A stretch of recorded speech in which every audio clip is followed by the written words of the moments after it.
Oi, gente, boa noite. Vamos aguardar o pessoal entrar.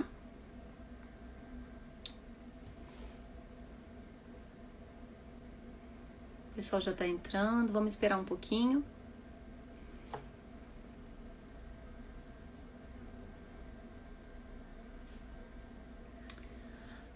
Vou tirar aqui os comentários. Bom, hoje a gente vai dar continuidade à série Trajetória e Desafios Acadêmicos. Nessa série, a gente tem entrevistado a cada encontro um professor do programa de pós-graduação em Psicologia Clínica e Cultura. E a nossa entrevistada de hoje é a professora Daniela Chatelar. Eu vou trazer ela aqui para a live. Ela já está aqui. Peraí. Pronto.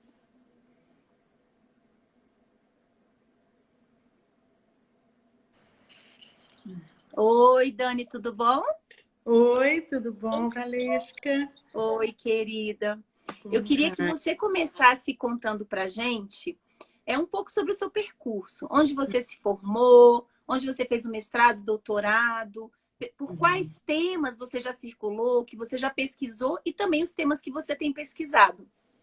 Ok. Então, boa noite. Obrigada, Valesca. E parabéns por essa iniciativa, pela iniciativa dessa série que permite que as pessoas conheçam melhor os professores, as linhas de pesquisa, né? E que conheça também melhor o programa. Boa noite a todos que nos assistem, aos que vão ainda nos assistir.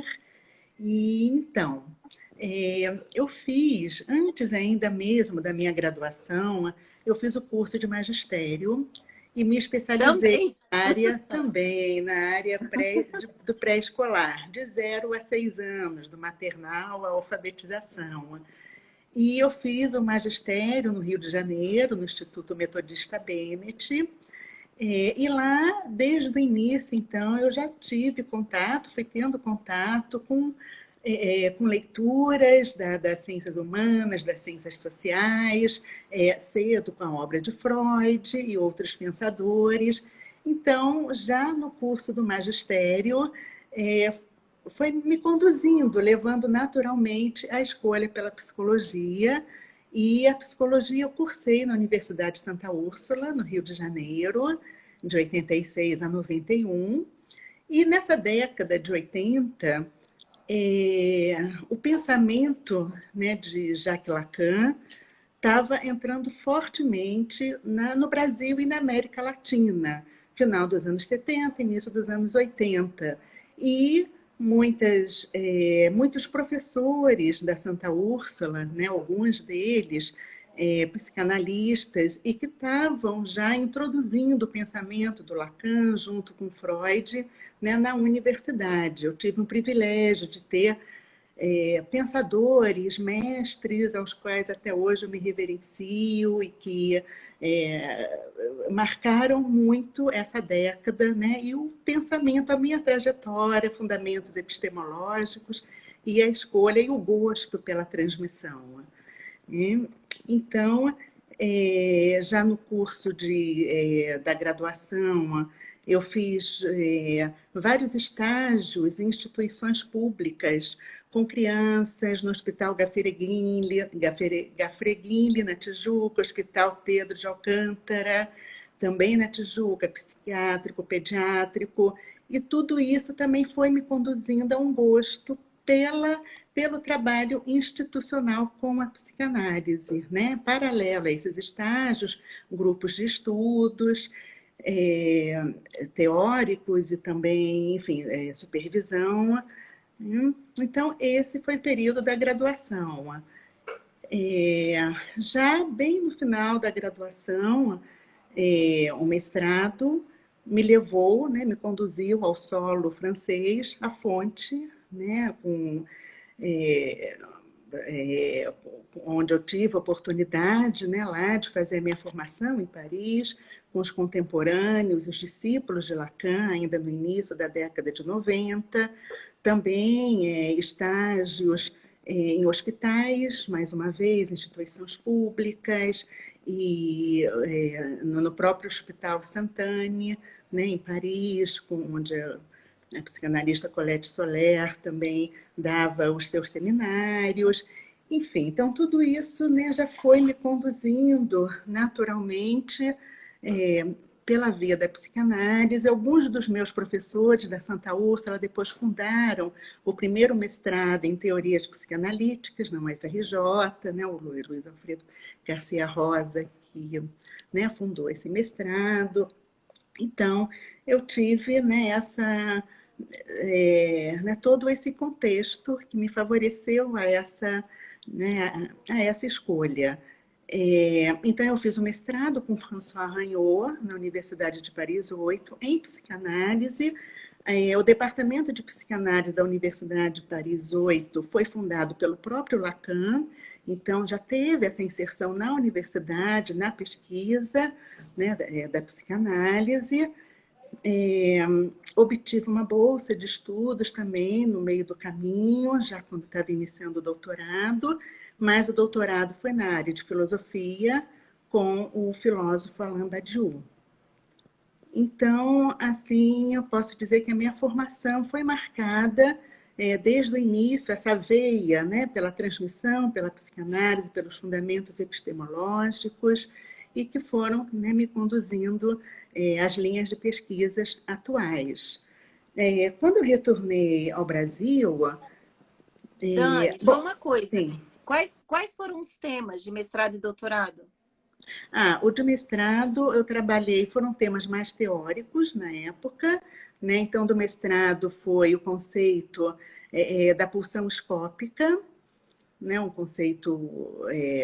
dos conceitos fundamentais da psicanálise, e dentro da pulsão a questão do olhar, da visão, que eu peguei tanto conceitos psicanalíticos como fenomenológicos, Maurice Merleau-Ponty, Sartre, para pensar essa questão da visão e do olhar na teoria e na clínica. E depois, no doutorado, eu recortei dentro dessa temática o conceito de objeto na psicanálise, do fenômeno à escrita, que se tornou o meu primeiro livro, depois que foi publicado aqui pela editora da UNB, onde eu trabalhei, então, o conceito de objeto, que é um conceito importante, junto com né, a questão do sujeito também, objeto, sujeito, sintoma, fantasia, né, nesse percurso, que foi, então, também um trabalho fundamentalmente teórico. Também nesses estágios em Paris, ainda, né, nas instituições infantis, com criança, eu tive contato lá na Bélgica com Curtil, né, que é uma instituição que privilegiava, né, toda uma escuta psicanalítica e que estava surgindo, né, na França, junto com todo um movimento de instituições, a psicanálise na instituição, na pesquisa. Então, isso também marcou, né, minha trajetória, junto com teóricos da psicanálise de criança, Françoise Doutor, Maud Manoni, né, que foram também teóricos que me acompanharam nessa trajetória. E quando eu retornei, então, ao Brasil, no início dos anos 2000, eu já entrei na UNB também com uma bolsa de pesquisa. Na época era chamada Bolsa Recém-Doutor, que hoje seria um pós-doutorado, não sei se tem tanta equivalência assim, mas não existe mais essa categoria de recém-doutor. E foi com uma bolsa do CNPq, eu fiquei durante 3 anos. Foi então, né, meu início na UNB foi nessa modalidade. E assim que eu entrei, já no primeiro ano, eu fui criando, enfim, fundando, né, enfim, estabelecendo uma linha de pesquisa e estágios e extensão, ensino, no Hospital Universitário de Brasília, no HUB, tanto no serviço neonatal como na maternidade, né? E, na época, nós trabalhamos muito em cima da filosofia do método Canguru, na humanização dos cuidados, ao bebê, aos cuidadores, atenção aos cuidadores. Né? Eu participei também, nessa época, da primeira especialização em saúde e desenvolvimento do bebê na Faculdade da Saúde, né? Das Ciências da Saúde, da UNB, foi a primeira especialização.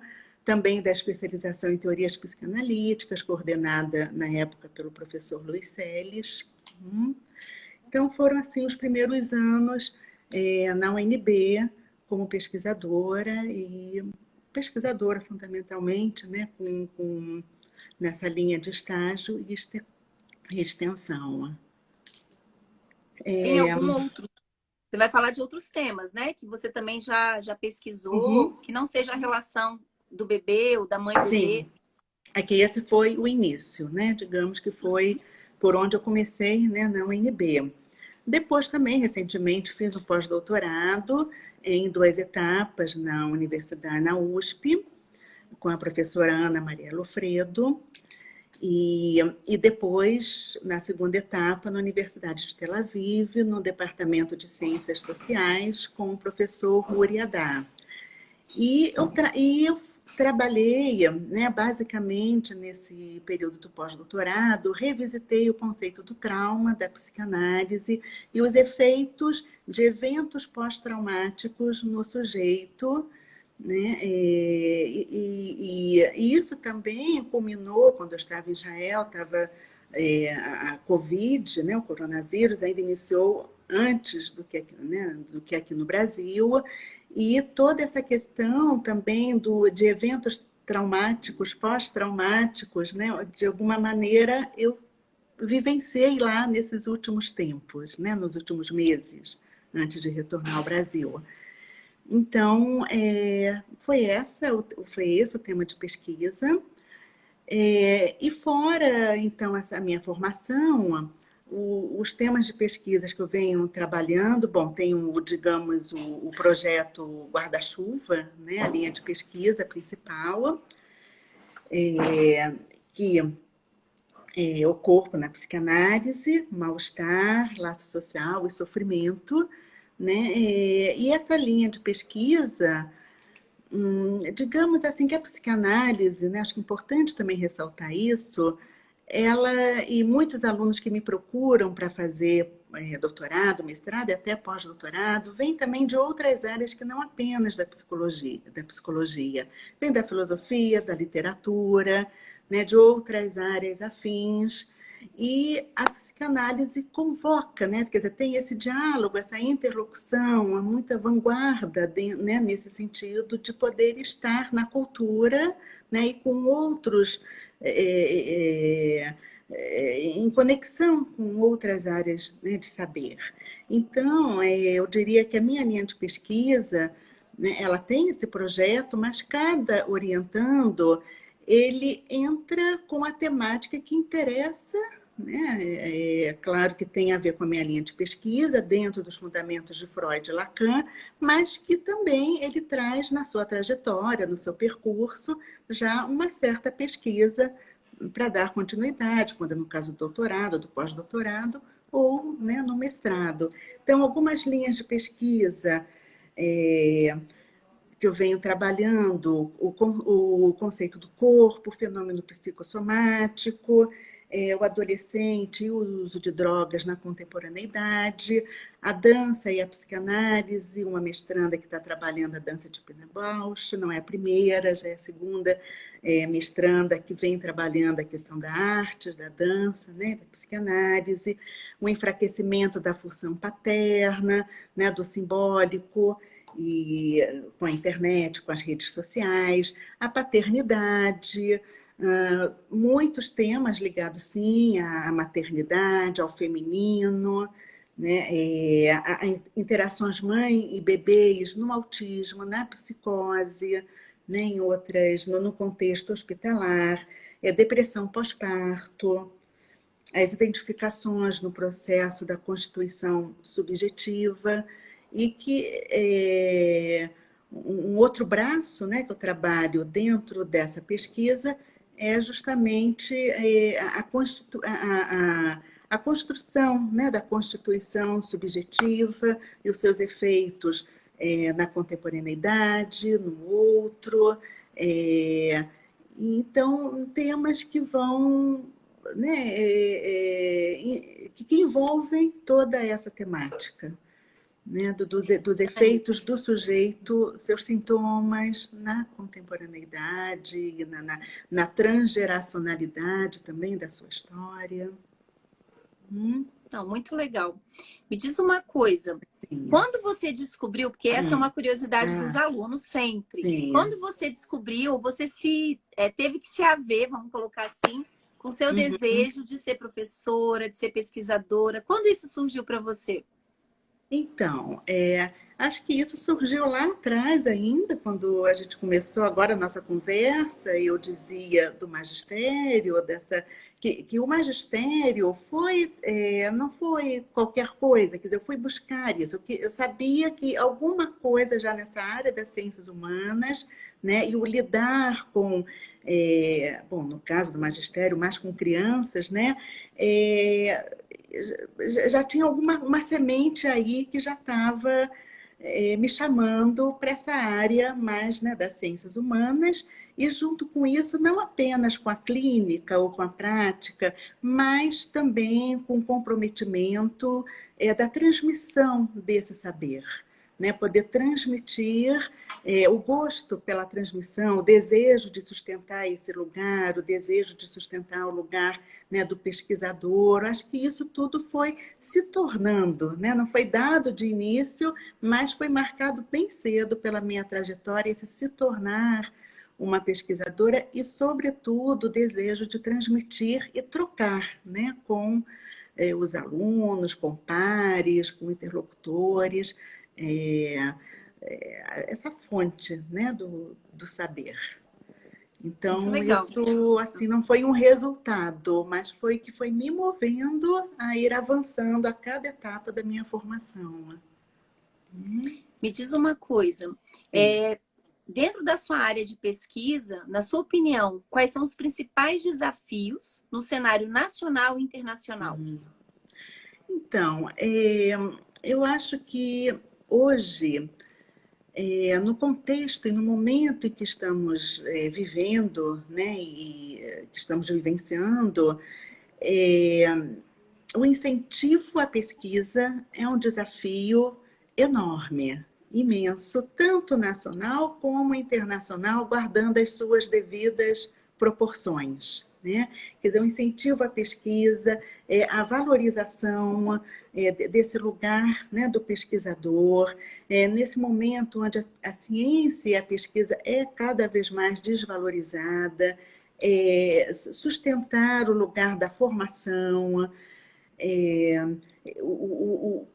não só sustentar esse lugar do pesquisar, do fazer ciência, de avançar a ciência, de avançar a pesquisa, né? Mas eu acho que hoje, mais do que nunca, nós estamos precisando escutar o outro, né?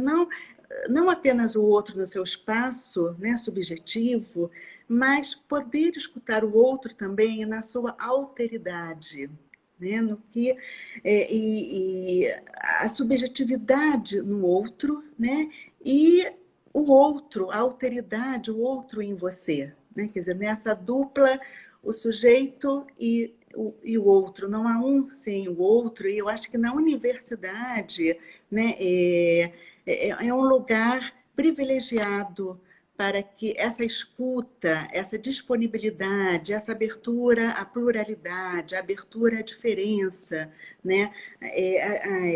A pluralidade também do fazer clínica, né? A clínica não é só uma, né? Tem a psicanálise, mas tem outras formas e uma multiplicidade de poder, né, falar sobre a clínica, de fazer a pesquisa quântica e qualitativa, né? A produção de saber, sustentar esse lugar, sustentar a transmissão, renovar concepções, né? A ciência ela não não está parada, ela é um movimento, assim como o sujeito também está em constante transformação, em movimento, assim a universidade e a pesquisa deve ser. Né? Então, acho que é um grande desafio poder avançar a pesquisa, né, avançar todo esse cenário de riqueza que nós temos, mas que falta ainda uma vontade, um incentivo, né, nacional e internacional desse lugar. Deixar acesa essa centelha, deixar brilhar, né, o vivo, o lugar do pesquisador, o desejar, né, o desejo dessa transmissão do saber e de fazer pesquisa. Eu acho que é um grande desafio nos tempos atuais, e aqui e também fora do Brasil. Há outros incentivos, né, fora do Brasil, internacional, mas que também não está tão forte assim em alguns países, né? Então, eu acho que é um grande desafio, sim, e principalmente poder sustentar a pluralidade e as diferenças, respeitar e saber que tem um lugar, né, para os pesquisadores que querem, de uma maneira séria e comprometida, né, fazer avançar a pesquisa e transmitir isso na universidade, que é um lugar, sem dúvida, privilegiado, a universidade pública, né, privilegiada, estando aberta para receber isso, os alunos, os professores, só tem, sem dúvida, os pesquisadores em geral, a ganhar com isso. Muito bom, Dani. Foi ótimo. Quero te agradecer. Foi muito legal. Eu que agradeço. E para vocês que estão nos assistindo, acompanhem a programação da semana que vem. Na semana que vem nós vamos ter mais entrevistas dessa série e outros professores. Nos encontramos então na semana que vem. Um beijo, Dani. Um beijo. Beijão. Obrigada, Valesca. Tchau, obrigada querida. a todos. Tchau, tchau.